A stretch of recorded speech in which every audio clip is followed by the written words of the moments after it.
Fala, amigos da 4D TV, bem-vindos aqui a uma edição super especial da 4D para falar de eleições no Grêmio, que se aproximam agora final de semana. Você, gremista, já está tudo certo para votar? Se ainda não escolheu o seu voto, aqui na 4D tu vai conseguir decidir conhecendo mais dos candidatos e ficar por dentro de todas as propostas para o Grêmio para o próximo triênio. Conosco hoje, Paulo Calef, da Chapa 1, velho conhecido do Tricolor, foi vice de futebol. Boa parte da torcida já conhece, mas se você não conhece, vai ter a oportunidade de conhecer mais hoje. Calef, bem-vindo à 4D, muito obrigado por nos atender. Eu que agradeço o convite, uma saudação a todos que nos acompanham.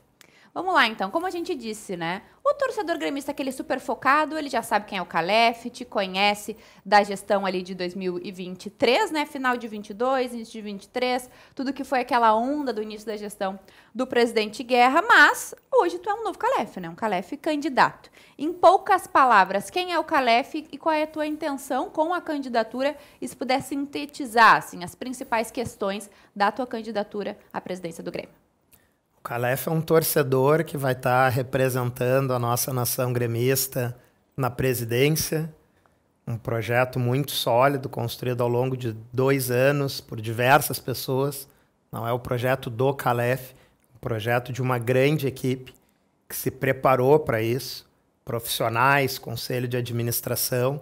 Nosso objetivo é devolver representatividade e protagonismo para o Grêmio. E aí nós temos uma série de iniciativas que nós entendemos que vão elevar o patamar do clube. Qual vai ser a marca da tua gestão, caso seja eleito agora, dia 8? A gente pretende tornar o Grêmio autossuficiente. Essa é a principal virtude e legado que nós queremos deixar. Obviamente, o futebol, ele necessariamente atrai o resultado desportivo e nós não vamos nos eximir dessa responsabilidade de ter uma equipe que seja extremamente competitiva, mas nós precisamos pensar o Grêmio do futuro. O Grêmio ao longo dos anos, e a autossuficiência financeira é indispensável. E aí nós temos diversos projetos, como gols de vantagem, que é uma reformulação pelo criador do quilômetros de vantagem dos postos Ipiranga, que nós estamos fazendo uma previsão de até 300 milhões de arrecadação anual. Nós vamos ter a Grêmio Studio, que vai recolocar o Grêmio como protagonista da sua produção de conteúdo, transmissão de jogos, grade fixa, atração de patrocínios, monetização no YouTube. Então, assim, são 2 projetos pilares que nós temos de produção de novas receitas, afora a grande contratação que vai atrair um novo patrocinador junto para o clube. São questões que elas se interligam, né? Vou te perguntar exatamente sobre isso. Tu bateu bastante nessa tecla sobre a autossuficiência do clube, né? Aliás, muitos clubes do país enfrentam problemas com dívidas. Talvez a gente pode dizer que só 2 não enfrentam, né? Que seja o Flamengo e o Palmeiras, que já estão em outro patamar, mas mesmo até os que viraram SAF recentemente têm questões para resolver do passado. Todos os clubes enfrentam esses problemas com dívidas, juros e tudo mais. Para não ter que recorrer toda hora a bancos, empréstimos e tudo mais, como que vai ser essa autossuficiência? Vai deixar de lado grandes investidores, como no passado recente o Grêmio teve, essa questão de recorrer a bancos, essa autossuficiência como um todo é no investimento na base? Como que o Grêmio vai se gerir? Diminuindo custos, de repente, com a folha de pagamentos? É um conglomerado de tudo que tu fizesse referência. Assim, uma gestão, para ela iniciar bem, e nós temos o compromisso com isso, ela precisa fazer uma auditoria. E a auditoria, ela objetiva tu identificares todos os processos do clube, aqueles que estão funcionando bem, mas aqueles que nos deixem claro a necessidade de mudança. Para tu implementares uma gestão, para tu implementares processos de governança, tu tens necessariamente que ter um amplo mapeamento. E é isso que nós vamos fazer. Aí a captação de novos recursos, patrocínios, começa justamente com essa implementação de uma gestão mais objetiva, com uma gestão mais capacitada. Nós temos bons quadros dentro do Grêmio, mas nós precisamos fazer com que essas pessoas se capacitem sistematicamente, que elas não fiquem numa zona de conforto, digamos assim, e tu teres um projeto sustentável, tu teres metas precisas e uma equipe qualificada oportuniza que todos os nossos colaboradores estejam engajados a cumprir metas bem estabelecidas, e isso vai sendo um processo natural que gere receita e diminua o endividamento do clube. Certo. Tu falou antes também sobre ser um projeto a longo prazo, né? Claro que o clube tem questões mais latentes, principalmente de futebol, resultados, e a torcida pressiona por resultados muito rápidos, né? Com certeza no ano que vem vai querer vencer o Gauchão, vai focar em alguma competição, mas como lidar no próximo triênio, caso seja eleito, com essa pressão por resultados imediatos, mas também fazendo um projeto a longo prazo para que o clube se torne cada vez mais autossuficiente e dê resultados, né? Com o tempo, que não seja tudo imediato, porque a gente sabe, quando dá o all-in para algum título, às vezes se não ganha, o prejuízo é gigantesco depois. O futebol, ele tem o tempo diferente. Então, assim, toda essa via que nós estávamos falando aqui de gestão, de governança, de projeto estruturado, ela vem em paralelo com uma segunda via, que é o resultado desportivo. E é o coração do clube. Nós não podemos abrir mão de ter uma equipe competitiva, e esse é o nosso compromisso. O torcedor vai ter orgulho do time que ele vai ver entrando em campo, para que nós possamos justamente, a partir de um melhor desempenho desportivo, cada vez mais entregar para o torcedor de forma que ele veja que vale a pena se associar. Então, a premissa da nossa gestão é primeiro entregar a Grêmio Estúdio, entregar o gols de vantagem, entregar a área de acolhimento ao torcedor do interior e de outros estados, uma nova Grêmio Mania no setor leste, a expansão de pontos de venda móveis pela esplanada e também no andar inferior, que possibilite dar uma maior vazão para que o torcedor possa comprar produtos, a venda de experiência no jogo, tanto para quem está na arena, mas também experiência para quem não vai aos gramados, que fica em casa, que ele possa ter acesso a conteúdos exclusivos, a ter inserções de patrocínio com descontos e parcerias. Então, assim, é uma série de questões que nós queremos entregar primeiro, para depois vir ao torcedor do Grêmio e dizer assim, ó, vale a pena ser sócio do Grêmio e ter cada vez mais acesso a todo esse conteúdo que nós temos à disposição. E falando sobre o que o torcedor mais se importa, que é o time de futebol masculino profissional, a gente vai falar sobre categorias de base também, futebol feminino, mas o Grêmio agora deu uma inflada, né, na sua folha de pagamento, sua folha salarial, com chegada de contratações importantes, como o Arthur, como o William, cresceu bastante, né, tá aí na marca dos 20 milhões de reais. Essa para o próximo ano, caso seja eleito, a tua ideia é enxugar essa folha ou conseguir fazer, né, com que esse ganho seja ainda maior, aumentar a folha, novas contratações? Como que tu planeja essa vida financeira do Grêmio para que seja saudável, né? Pensando que tem as questões dos juros, das dívidas e tudo mais. O Grêmio tem que ter um orçamento pro futebol. O Grêmio não tem hoje. O Grêmio, ele vive a sua oscilação, como tu bem fizesse referência. Agora subiu um pouco mais, aí enxuga, porque tu não tens um orçamento definido. E isso tem que vir todo ano. Porque daí tu tens a possibilidade de ter planejamento e saber que na eventualidade de ter um adicional de receita, tu vai incorporando isso a cada janela. Nós não podemos nos afastar, como eu disse, da competitividade. Nenhum elenco do país ele está fechado para acréscimo de qualidade. Por óbvio, o Grêmio não é diferente. O Grêmio tem que acrescer qualidade ao seu elenco. Nós temos um mapeamento muito claro disso e nós vamos trabalhar na medida das receitas que o clube venha a estabelecer no seu orçamento em condições de gastar. Porque o que não pode é o Grêmio não conseguir cumprir com o seu objetivo principal, que é pagamento do grupo de jogadores. Então, isso não faz nenhuma lógica. O Grêmio tem que assumir compromissos que ele possa cumprir e isso vai ser um objetivo bastante claro e pontuado da nossa gestão. Aconteceu recentemente, né? Agora no mês passado, o Grêmio não Exatamente. conseguiu pagar por conta de uma das patrocinadoras, que também está enfrentando problemas. E aí, na tua campanha, tu fala exatamente sobre isso, sobre ser contra esses grandes investidores, que acontecem em alguns clubes do país, e o Grêmio tem recentemente, teve com o Marcelo Marques, com a compra e doação da Arena, teve, na época da contratação de Soares, com o Marcelo Marques, com o Mabete, com o próprio Celso Rigo, e foi ele agora, né, que é o integrante da chapa rival, que fez esse aporte financeiro, esse empréstimo. Como que faz para o Grêmio não ficar refém disso para sempre, assim? Por exemplo, tem um grande investidor do Grêmio, que é um grande gremista, que está na chapa rival. Tu pretende, caso eleito, ainda ter esse contato com negócios que ele sempre fez com o Grêmio? Eu me manifestei até publicamente já acerca disso. Eu tenho o maior respeito pelo Celso Rigo, não tenho nada contra o Celso Rigo. Nós não podemos deixar que o ambiente eleitoral contamine a realidade das coisas. Uma situação é se realizar um apontamento acerca de uma restrição estatutária existente e outra é ter qualquer problema pessoal. As portas do Grêmio vão estar sempre abertas ao Celso Rigo, mas o meu compromisso com ele vai muito mais no sentido de tê-lo como alguém que venha com a sua experiência pontuar situações em prol da gestão e também de devolver o dinheiro para ele.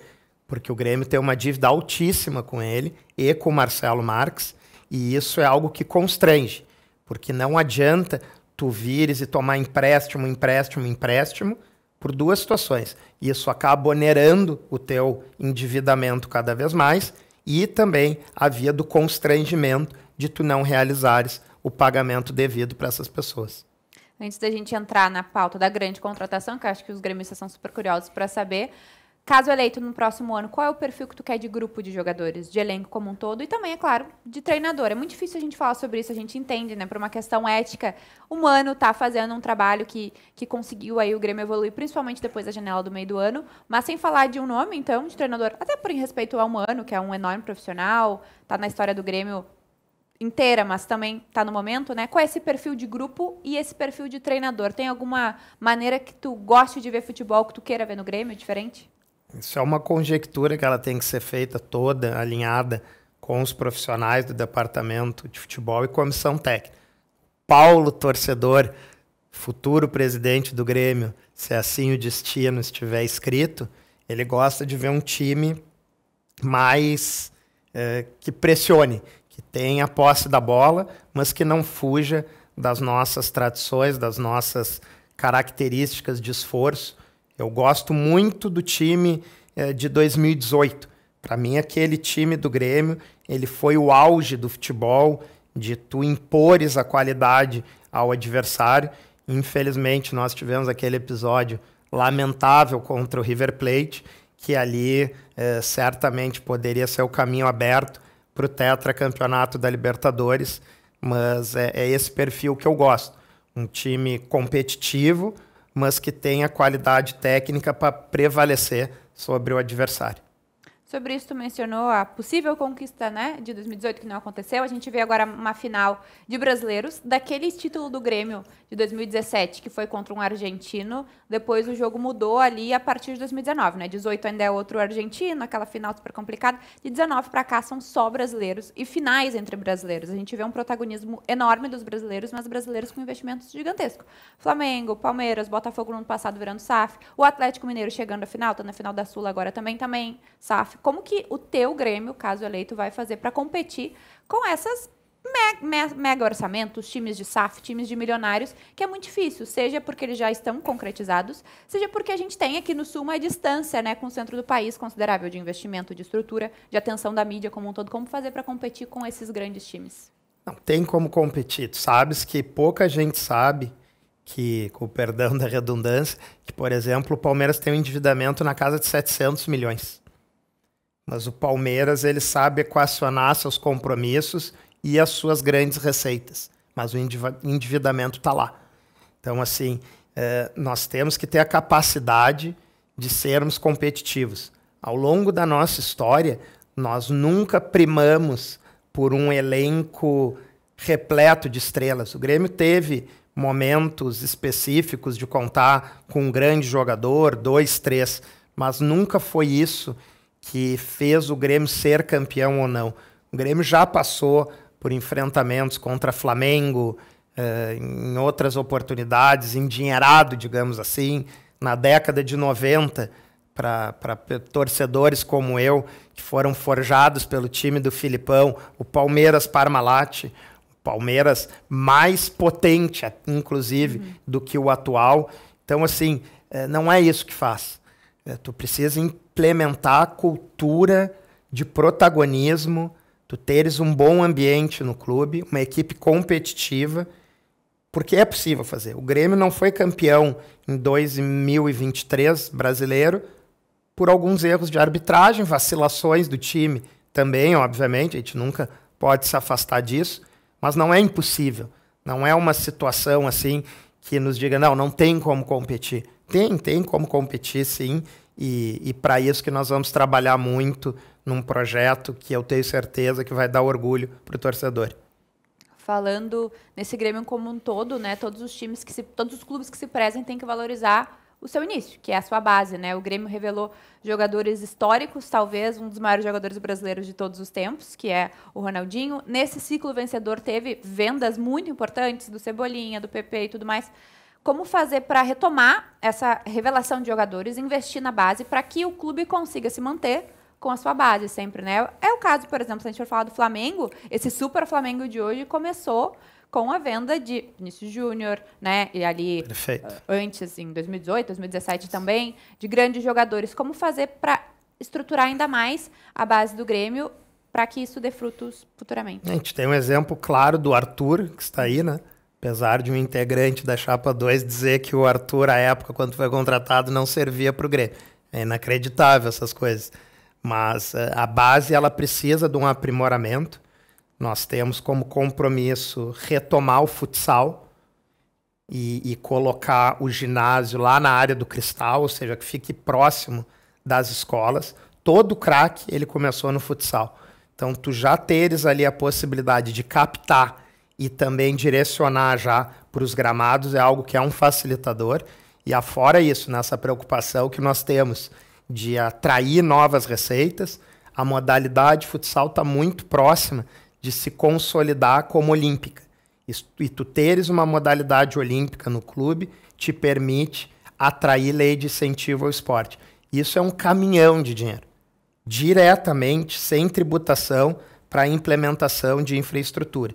Nós vamos revitalizar o Cristal, temos uma parceria posta com uma construtora para fazer isso, que vai construir esse ginásio, mas também temos ações como implementar um sistema de monitoramento de todas as nossas escolas conveniadas do Brasil, para que a nossa seleção e investimento em atletas seja algo mais dirigido.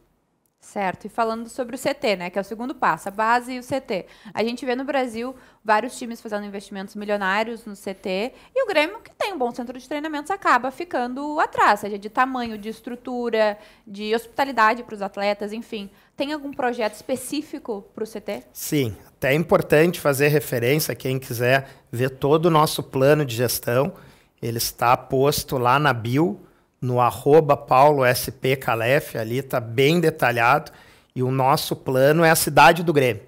Obviamente é um projeto a longo prazo, mas o que nós idealizamos é colocar todas as categorias do futebol no mesmo local, masculino, feminino e categorias de base. A escolinha não pode estar, por uma questão governamental, eles têm que estar num ambiente separado por causa da idade, mas esse é o nosso objetivo, fazer isso.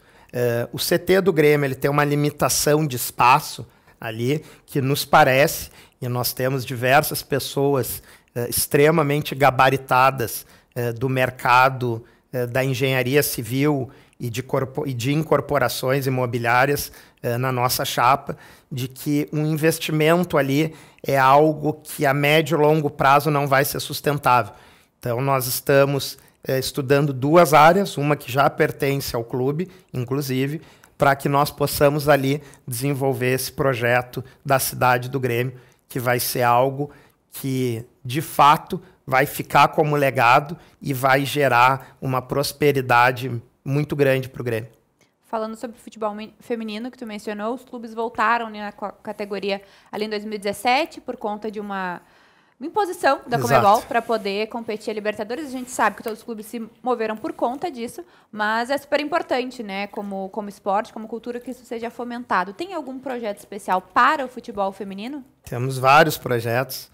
A gente tem que se aproveitar de que o Brasil vai ser sede da Copa do Mundo e existem empresas que elas só querem patrocinar o futebol feminino.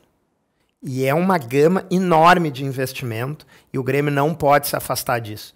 Então, seja para atrair esses patrocinadores, como também botar nas nossas lojas Grêmio Mania um espaço melhor identificado, com a imagem das nossas atletas, que permita promover a venda de acessórios que as jogadoras usam. E aí, nessa gama que eu te referi de empresa, tem de tudo, tanto de equipamentos de proteção, relativos a ciclo menstrual. É uma gama enorme de empresas muito interessadas em aportar recursos. Um outro projeto que nós temos é que a venda de jogadoras seja direcionada para o investimento no próprio departamento feminino. Então vamos pegar o exemplo da Lorena, que o Grêmio realizou a venda. Na nossa gestão, esse recurso ele vai ser direcionado para infraestrutura e melhor possibilidades de treinamento, de equipamentos para as meninas. É ali que vai ficar vinculada essa situação e, como eu referi anteriormente, depois com a cidade do Grêmio, que elas possam usufruir da mesma estrutura do masculino.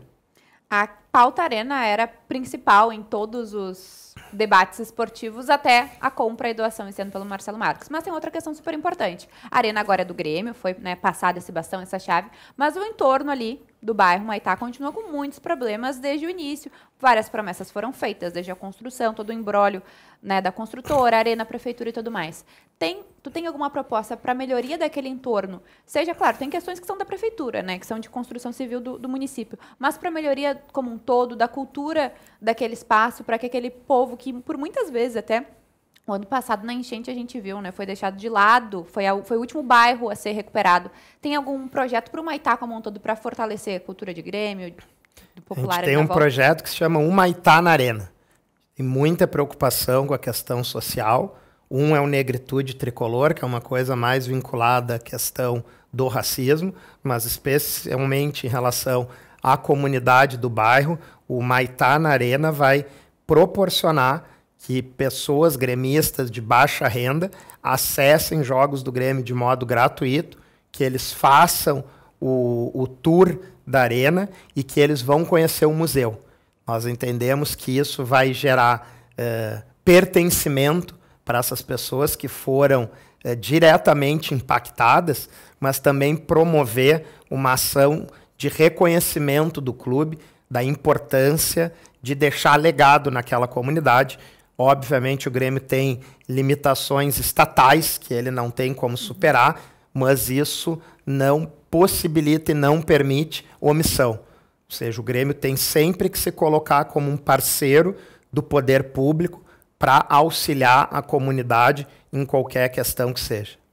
Agora, entrando em pautas mais específicas, né? A gente viu na última sexta-feira a tua candidatura não foi impugnada, tá tudo certo, vai concorrer, mas tem essas disputas políticas que a gente sabe que existe no Grêmio, no Inter, em todos os clubes, que são de formato associativo, né? Antes que a gente fale sobre isso. Agora, falando nessa palavra, clube associativo, SAF, qual é a tua ideia? Tu acha que o Grêmio pode estar no futuro próximo de uma SAF? Ou existe algum modelo de gestão que tu acha mais autossustentável? Porque, como a gente comentou anteriormente, é difícil, né, competir com esses grandes investimentos de SAF.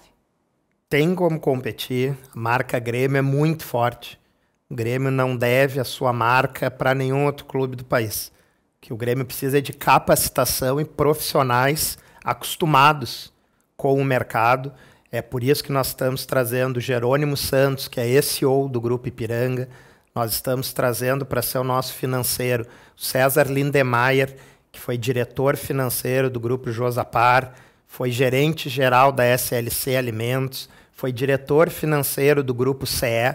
Então, uma pessoa extremamente acostumada com grandes operações financeiras. E, além disso, nós vamos estar implementando no clube um cargo que inexiste atualmente no nosso organograma, que é o gerente de operações, que vem de uma multinacional esportiva, grande experiência em gestão do esporte, acostumado com organização de Copa do Mundo, de Olimpíada, para elevar o nosso poderio dessa situação. Por todas essas razões, eu te digo assim, ó, a SAF no Brasil ela foi muito mal concebida. O grande objetivo dos clubes que se tornaram SAF, em regra, é buscar a equalização do seu endividamento. E isso gera recuperação judicial. O problema é que nós temos que a garantia dessa recuperação judicial, ou seja, todo o processo que busque equacionar o endividamento, ele fica vinculado ao clube associativo. No nosso caso aqui seria o Grêmio Futebol Porto Alegrense. O Grêmio SAF, que é uma empresa, para quem nos assiste ter clareza, o departamento de futebol seria como fosse gerado uma nova empresa ali, ele fica afastado disso. E a preocupação é que daqui a pouco esse investidor diga, olha, cansei do brinquedo, eu vou embora. O passivo fica lá da recuperação judicial para o clube associativo. É por isso que eu tenho bastante receio em relação à SAF. Nenhuma SAF do Brasil em 2025 teve resultado financeiro positivo, absolutamente nenhuma delas. E aí a gente tem a questão do Botafogo, com o seu investidor que teve problema nos Estados Unidos, teve problema na França, teve problema na Inglaterra. E onde é que vai ser o próximo problema dele? Certamente.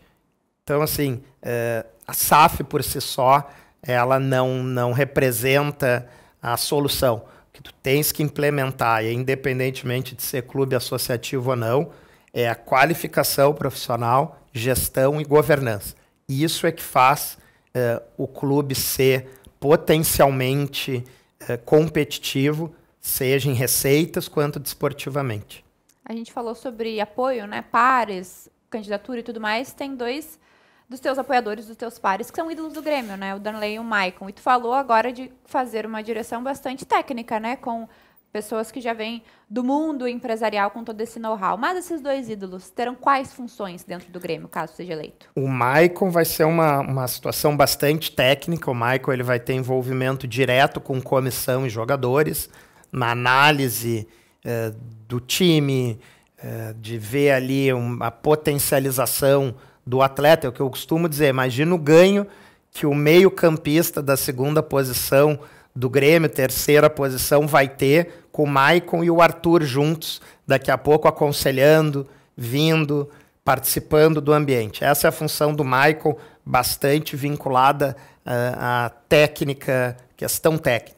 O Darley ele já vem para um cargo de gerenciamento, de participação nas questões do dia a dia. O Darley se preparou muito para isso, fez todos os cursos da CBF Academy, que é a principal certificadora de profissionais do futebol.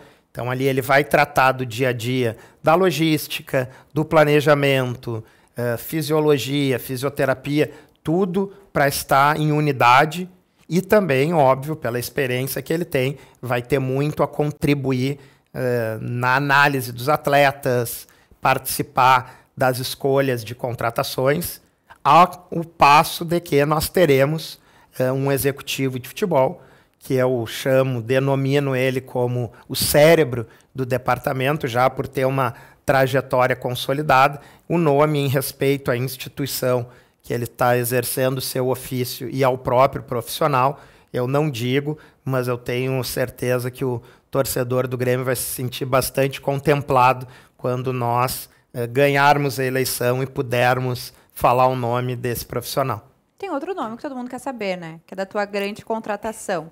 Mais ou menos não é essa época, mas eu acho que próximo da candidatura que tu participou, que foi vencedora do presidente Alberto Guerra no final de 2022, se falava sobre esse nome e em algum momento esse nome vazou. Vazou pela Gaúcha, mas o presidente, então candidato presidente, agora estava numa entrevista também, né? Então vazou e tudo mais, isso é evidente. Deu um corpo, muitos duvidaram, mas enfim, 31 de dezembro, eu me lembro, estava de férias, de plantão e tive que trabalhar por conta do anúncio do Soares. Tu ainda não falou desse nome, porque esse nome não está 100% certo, ou porque esse nome, caso tu não vença, ele não será contratado, não vai ajudar o Grêmio a contratar? Por que esse nome não foi revelado ainda? É porque esse jogador está num clube? Vou me permitir utilizar da tua expressão. O nome foi vazado. Então, essa é a questão. Tu só tens como confirmar a contratação de um atleta quando tu está investido no poder da caneta do clube. Nós temos mantido uma negociação já há bastante tempo. É uma operação que eu te digo muito mais complexa que a do Luis Soares, porque essa já envolve a vinda de um novo patrocinador conjuntamente. Então tem uma série de discussões que elas precisam ser implementadas. Nós temos muito respeito também pelo clube que o atleta está. Não queremos mal-estar, que daqui a pouco faça com que a contratação não ocorra em janeiro, que é o nosso objetivo, que ele esteja aqui em janeiro e acabe tendo que vir no meio do ano. Então, é derivado disso que nós evitamos falar o nome. As conversas têm evoluído dia a dia, mas, obviamente, elas não têm como estar sacramentadas, assim como o Luis Soares não estava sacramentado, e a maior prova disso foi o teu relato, ou seja, a eleição do Grêmio ela ocorreu no dia 12 de novembro de 2022, se não me falha a memória, e o anúncio dele foi no dia 31 de dezembro, ou seja, quase mais de um mês depois que nós tivemos ali a condução já na gestão do departamento de futebol. Eu sei que gera ansiedade no torcedor, mas torcedor é a mesma pessoa que estava na linha de frente da contratação do Luis Soares, agora novamente aqui com esse outro grande jogador que vai trazer orgulho para o clube, mas a gente tem que ter a responsabilidade de não atrapalhar. Em relação à questão de auxiliar a outra gestão, no caso de que não tenhamos êxito, isso não vai acontecer, o primeiro passo que uma pessoa que queira representar o Grêmio, ela tem que ter a mentalidade vitoriosa, assim como o nosso clube. Então nós vamos vencer a eleição. Agora, no futebol não existe isso. Futebol, o staff, o atleta, o clube que se está negociando, ele gera vínculo com aquelas pessoas que transmitiram o projeto, que apresentaram a proposta, que sanam as dúvidas. Eu não vou estar presente numa eventual outra gestão. Então, o vínculo de confiança dessas pessoas é quem os contrata.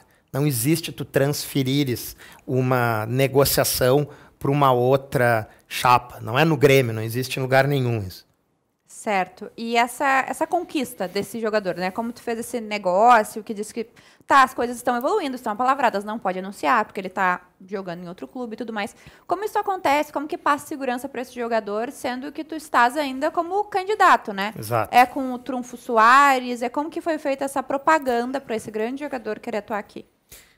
Quem aproximou as partes, óbvio que ele traz o cartaz da pessoa que contratou o Luis Soares, mas como eu sou advogado e eu primo muito que as coisas sejam bastante transparentes e corretas, eu fiz questão de já no primeiro envio de documento dizer que na hipótese de nós vencermos a eleição e vamos vencê-la e não assinarmos o que está previsto nessa estrutura que estamos construindo, há uma cláusula prevista que eu, Paulo, pessoa física, tenho que fazer um pagamento de $1 milhão. Então, é com esse tipo de situação que tu vais ganhando confiança e as pessoas vão vendo que não é uma questão eleitoreira. Até porque nós já estamos ali, já ultrapassamos 8 reuniões. Então, já é algo que já existe proximidade, digamos assim, e as pessoas já conhecem os perfis um do outro. Esse $1 milhão sai do teu bolso mesmo, Seria Paulo do meu CPF. bolso, não tem nada que ver do Grêmio. Paulo CPF, então. Paulo então, caso... CPF. Não estou disposto a ter esse gasto, nem um pouco. Eu sei que em todas as entrevistas que tu deu, muitos colegas tentaram tirar de ti, obviamente, esse nome, e a gente consegue fazer um recorte evidente também com base em algumas informações. Esse cara é do nível do Soares ou é maior que o Soares? Ele é um nome que, como tu disseste, se tu falar ele, acaba a eleição. E os torcedores, como todos nós, fazemos um recorte, né? Quem é esse cara? Ele é uma superestrela mundial? Ele é estrangeiro? Ele não é? Vou te fazer uma pergunta, assim. Ele é estrangeiro, brasileiro ele não é. Não, isso eu já deixei claro. Brasileiro ele não é, beleza. Então a gente...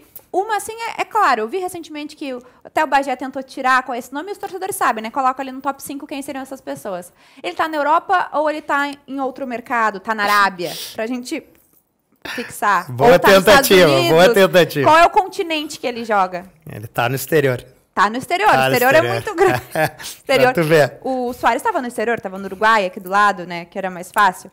Mas beleza, a gente consegue fazer esse recorte, né? Os torcedores pensam, pô, maior que o Soares, ou é o Neymar, de repente, não, mas não, é brasileiro. É o Messi, é o Cristiano Ronaldo. Quem é esse cara? Mas, pô, Cristiano Ronaldo, difícil, o Messi. Aí traz o nome do Benzema, Lewandowski. Tá nesse top 5? Só isso, assim. Tá nesse top 5. É um jogador com a carreira mais consolidada que o Luis Soares. Tá bom. Fazer um recorte bem difícil, veremos. Caso tu seja eleito no próximo sábado, esse nome pode ser revelado no domingo ou só acontece na mesma?